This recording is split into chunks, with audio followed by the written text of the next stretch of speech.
Assalamualaikum warahmatullahi wabarakatuh. Salam sejahtera untuk kita semua.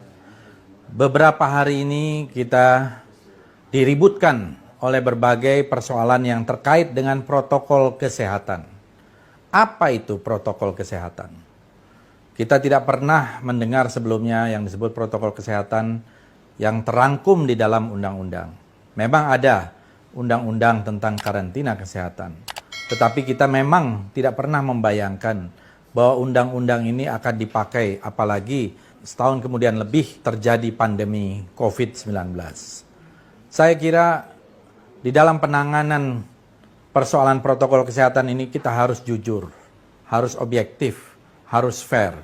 Kenapa? Karena sejak awal pandemi, pemerintah sendiri tidak terlalu serius menangani pandemi COVID ini. Bahkan ketika itu terjadi permintaan untuk lockdown atau permintaan untuk karantina wilayah, tetapi terjadi semacam tarik-menarik yang akhirnya pada bulan April pemerintah DKI Jakarta menerapkan apa yang disebut sebagai PSBB atau pembatasan sosial berskala besar. PSBB didasarkan pada permintaan dari kepala daerah kepada pemerintah pusat. Tetapi tidak ada pengaturan yang lebih detail terhadap itu, termasuk tentang kerumunan, tentang pemakaian masker, atau tentang protokol yang lain. Bahkan di awal dulu, Menteri Kesehatan sendiri yang mengatakan tidak perlu pakai masker, yang pakai masker yang sakit saja. Hal-hal seperti ini merupakan bagian dari perjalanan kita menangani sebuah pandemi yang jarang sekali terjadi secara global di dunia ini. Oleh karena itu, sebaiknya jangan menggunakan pandemi COVID ini untuk kepentingan-kepentingan politik, apalagi melakukan kriminalisasi terhadap ulama. Dalam konteks ini adalah Habib Rizik Syihab yang kebetulan baru kembali dari Mekah selama 3,5 tahun. Dan kita tahu bahwa penjemputan itu terjadi juga secara spontanitas. Ya, mereka ingin menjemput dadakan. Kemudian juga kita tidak ketahui jumlahnya. Begitu juga dengan terjadinya maulid Nabi di berbagai daerah yang sekarang ini memang sedang diperingati atau sedang dirayakan sebagai bentuk kecintaan kita kepada Rasulullah Nabi besar Muhammad Sallallahu Alaihi Wasallam. Oleh karena itu, jangan sampai ada satu pesan yang salah, message yang salah dari pihak yang berwenang, seolah-olah melakukan sebuah pelarangan terhadap maulid Nabi. Seolah-olah melakukan pelarangan terhadap penjemputan Habib Rizik atau kegiatan-kegiatan lain. Yang ada adalah justru bagaimana pemerintah dan aparat yang berwenang memberikan fasilitas yang tetap sesuai dengan koridor dari protokol kesehatan ini, sehingga tidak ada pihak-pihak yang dirugikan. Apalagi kemudian memberikan semacam ancaman-ancaman hukuman. Saya kira kita bisa berdebat panjang soal ini.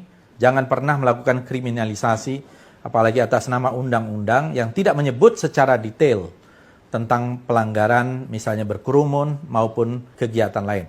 Saya sependapat dengan para pakar hukum yang menjelaskan bahwa undang-undang karantina kesehatan ini tidak mempunyai satu dasar yang kuat untuk melakukan kriminalisasi atau penetapan tindakan pidana kepada mereka yang berkerumun, kepada mereka yang tidak pakai masker, maupun kepada kegiatan-kegiatan lain. Yang diperlukan adalah memberikan edukasi, himbauan kepada masyarakat untuk tetap menjaga kesehatan, menjaga jarak, physical and social distancing, memakai masker, mencuci tangan, dan sebagainya. Tapi bukan berarti kemudian dilakukan satu tindakan-tindakan keras tanpa dasar yang menyalahi undang-undang. Saya kira ini yang merupakan menjadi pesan, karena kegiatan-kegiatan kemarin, termasuk pemanggilan klarifikasi Gubernur DKI, menurut saya salah sasaran, salah tatanan. Karena bagaimanapun Gubernur membawahi Kapolda atau Pangdam, mewakili pemerintah pusat, meskipun tidak mengganggu instansi vertikalnya. Jadi saya kira ini juga pesan yang dinilai oleh masyarakat bisa diskriminatif. Karena terjadi di Jawa Barat, terjadi di Jawa Tengah, apalagi di musim pilkada seperti sekarang ini, kerumunan perkumpulan orang-orang untuk tujuan apapun banyak sekali, tetapi penindakannya tidak boleh tebang pilih sesuai selera, apalagi didasari oleh kebencian. Dan menurut saya apa yang terjadi kepada Gubernur Anies Baswedan yang dipanggil oleh pihak kepolisian merupakan satu tindakan yang keliru dan harus dihentikan supaya tidak terjadi pandangan dan persepsi masyarakat yang merugikan justru aparat kepolisian sendiri. Terima kasih. Wassalamualaikum warahmatullahi wabarakatuh.